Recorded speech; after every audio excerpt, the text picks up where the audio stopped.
신경과 병동에 근무 중인데 환자가 응급실에서 병동으로 올라왔어요. 자, 간호 기록을 한번 볼게요. 뇌졸중 의심으로 병동에 입원하셨네요. 그럼 환자분이 올라오면 가장 먼저 무엇을 해야 할까요? 우리가 흔하게 듣던 GCS, LOC, 모토그레이드 이 세 가지부터 바로 확인해야겠죠. 자, 그런데 우리 영상 잠시 볼까요? 사고 난 거 기억 다 나세요? 대답을 해주셔야 돼요. 대답을 해주셔야 돼요. 그래야 저희가 얼만큼 다쳤는지 좀 잘 알 수 있어요. 우리 3, 2, 네. 저희 GCS 3, 2, 5입니다. 환자가 온 직후 몇 초 안에 상태를 판단해야 하는 순간 자신 있으신가요? GCS, LOC, 모토그레이드 분명 배웠는데 막상 말하려면 멈칫하게 되죠? 저도 3년차 때 응급실에서 올라온 환자를 보면서 이게 몇 점이지? 맞나? 하면서 헷갈렸던 경험이 있어요. 근데 이게 단순 점수 문제가 아니라 환자 상태를 다르게 보이게 할 수 있다는 게 더 중요해요.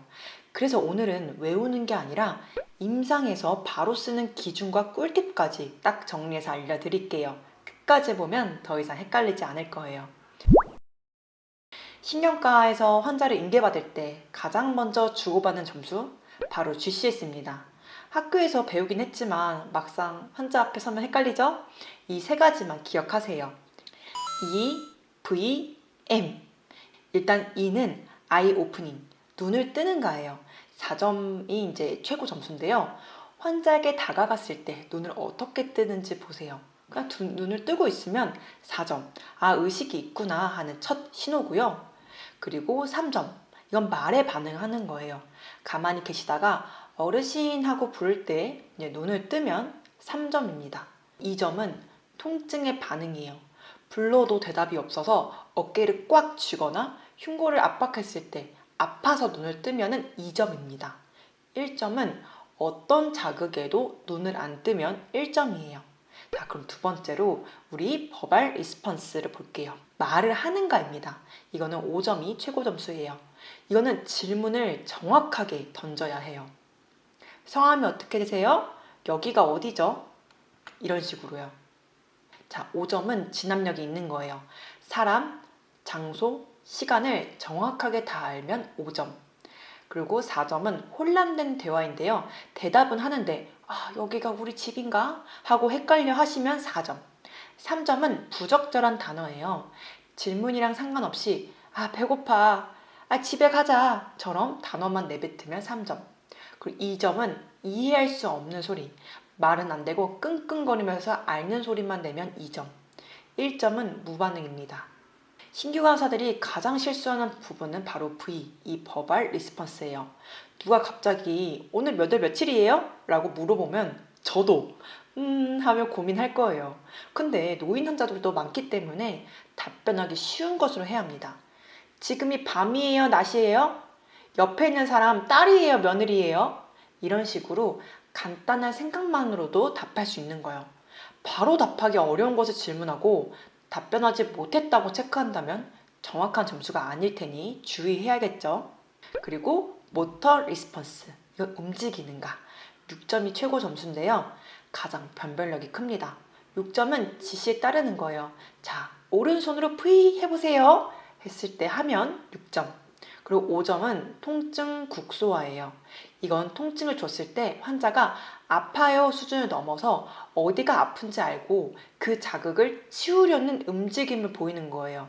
예를 들어 제가 가슴이나 어깨 쪽을 자극을 줬을 때 환자가 손을 들어 올려서 제 손을 밀어내려고 하면 이건 통증을 정확히 찾아낸 거예요. 그래서 5점입니다. 4점은 통증 회피예요. 통증은 느끼는데 그 자극 부위를 명확히 막지는 못하고 그냥 팔을 빼거나 몸을 움츠리면서 피하려고만 해요. 즉, 아프다는 건 알지만 어디를 어떻게 막아야 하는지까지는 못 가는 상태예요. 그래서 국소화보다는 한 단계 낮은 4점입니다. 3점은 이상 굴곡이에요. 이건 자극에 대한 의도적인 반응이 아니라 자극을 줬을 때 팔이 비정상적으로 안으로 굽혀지는 거예요. 팔을 가슴 쪽으로 끌어당기듯이 굽히고 손목까지 말리는 모습이 보이면 여기에 해당이 됩니다. 단순히 움직였다고 좋은 반응이 아니라 오히려 중추신경계 손상을 의심해야 하는 반응이에요. 이 점은 이상 신전이에요. 이건 팔이 굽혀지는 게 아니라 오히려 뻣뻣하게 펴지면서 밖으로 뻗는 반응이에요. 보통 팔꿈치가 펴지고 손목도 비정상적으로 긴장된 자세를 보여요. 이 반응은 굴곡보다도 더 심한 손상을 시사할 수 있어서 꼭 구분해서 봐야 해요. 1점은 무반응이에요. 통증 자극을 줘도 전혀 움직이지 않고 피하지도 않고 굴곡도 신전도 없는 상태예요. 정말 아무 반응이 없다면 운동 반응은 1점으로 봐요. 자, 여기서 팁 나갑니다. GCS는 0점이 없어요. 최하점은 3점이에요.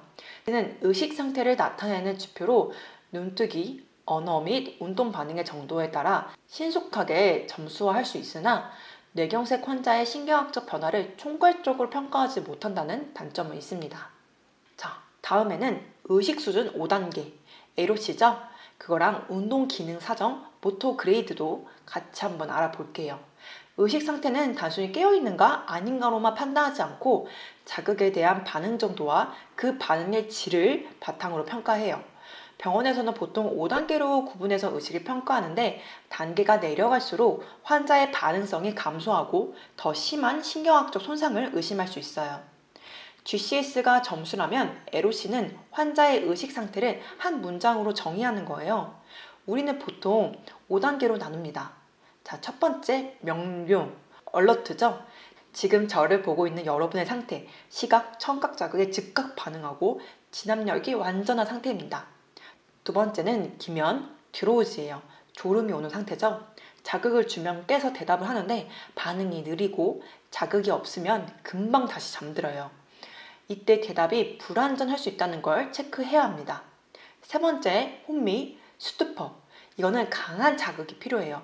그냥 부르는 걸로는 안 되고 꼬집거나 흔들어야 겨우 반응합니다.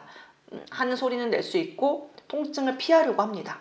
네 번째는 반혼수, 세미코마인데요. 자발적인 움직임이 거의 없어요. 아주 강한 자극에만 신음을 내거나 움찔하는 반사적인 반응을 보입니다. 당연히 의사소통은 아예 안 되고요. 다섯 번째는 혼수, 코마예요. 모든 자극에 반응이 없고 자발적 운동도 없는 완전 무의식 상태입니다. 여기서 팁! 아까는 얼러트 했는데 지금은 들어오지 않네? 이 변화를 보고하는 게 간호사의 핵심 역량입니다. 뇌압이 오르거나 상태가 악화되는 첫 신호거든요. 자, 그 다음엔 모터 그레이드죠. 운동 기능 사정은 0에서 5점 척도로 평가되는데 숫자가 낮을수록 운동 능력이 떨어지는 상태예요. 이건 단순히 움직인다가 아니라 얼마나 힘이 있는가를 보는 거예요. 그레이드 5는 정상이에요. 검사자인 제 저항을 이겨내는 거예요. 제가 팔을 누를 때 버티세요 하면 꽉 버티는 상태입니다. 그레이드 4는 팔을 들고 있을 수는 있어요. 중력을 이기죠. 그런데 제가 손으로 살짝 누르니까 툭 하고 떨어진다? 이거는 중력은 이기지만 저항은 못 이기는 상태가 돼요. 그래서 4점입니다. 보통 위압감이 있다고 표현을 해요. 그레이드 3는 팔 들어보세요 하면은 들긴 들어요. 근데 들자마자 톡 떨어지거나 제가 저항을 주기도 전에 떨어지면 3점입니다. 중력만 겨우 이기는 거죠. 그레이드 2는 중력조차 못 이기는 거예요. 팔을 들어보라고 해도 못 듭니다. 하지만 침대 바닥에 대 상태에서 옆으로 쓱쓱 움직이는 수평 운동 가능하다? 그러면 2점이에요. 그레이드 1은 움직임은 없는데 근육을 만져보거나 관절을 보면 움찔하거나 근육이 수축하는 게 느껴질 때 1점입니다. 그레이드 0은 완전한 마비예요. 어떤 수의적인 시도에도 반응이 없는 상태입니다. 자, 여기서 팁. 사정을 할 때는 항상 마비가 없는 정상 쪽부터 해보세요. 그래야 환자가 지시를 이해했는지 알 수 있고 양쪽의 힘 차이를 더 정확하게 비교할 수 있거든요. 처음에는 이 점수들을 매기는 게 숙제처럼 느껴졌겠지만 매일 환자를 사정하다 보면 여러분의 손끝이 환자의 뇌와 연결된 느낌을 받을 수 있을 거예요. 오늘 배운 이 세 가지 기초가 단단해야 환자의 미세한 변화를 알아차리는 베테랑 간호사가 될 수 있습니다.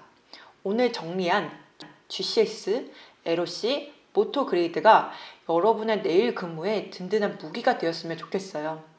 오늘 다룬 내용은 신경과 간호사의 필독서죠. 푸센마음 신경과 환자파 편의 핵심 노하우를 쏙쏙 골라서 담아본 건데요. 저희 저자님이 정말 생생한 임상 케이스 많이 넣어주셨거든요. 신경과 환자파 편을 통해서 더 자세하게 보실 수 있습니다. 질문은 언제든지 댓글로 편하게 남겨주세요. 오늘도 낯선 용어와 씨름하며 환자의 작은 변화도 놓치지 않으려 애쓰시는 선생님들 정말 고생 많으셨습니다.